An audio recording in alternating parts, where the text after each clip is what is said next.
Bonjour à tous bonjour à toutes et à tous. Ravi de vous retrouver pour la suite de Paris Direct à la une de l'actualité de ce vendredi.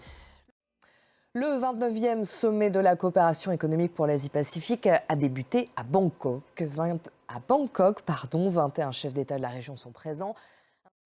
Et depuis Bangkok, le Premier ministre japonais a condamné le nouveau tir de missiles balistiques effectué par la Corée du Nord.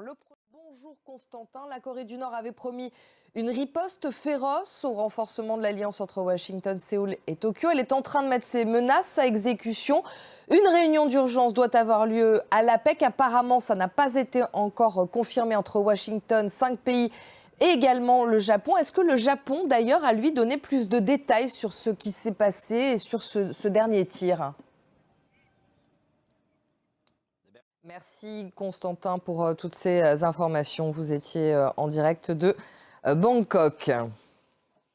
La fin de la COP27 approche. Elle doit se finir ce soir. Et comme souvent, beaucoup espèrent un accord ambitieux.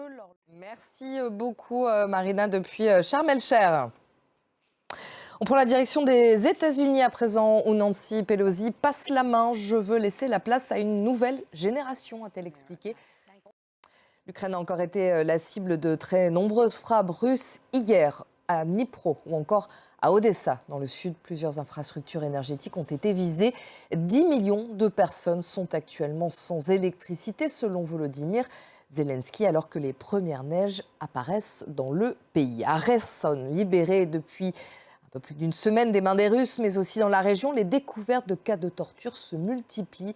Je n'ai pas encore vu de torture à une telle échelle après avoir visité pourtant toutes les salles de torture dans diverses régions de l'Ukraine, a déclaré un haut responsable ukrainien chargé des droits humains. Dans la ville de Kherson, 11 lieux de détention ont été découverts.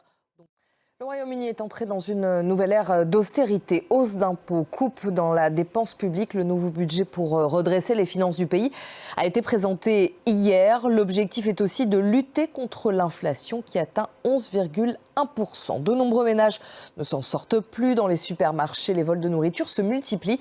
Alors, des antivols ont été posés sur certains produits. C'est un reportage d'Ambroise Boulet, Charline Madini et Léna Soudre.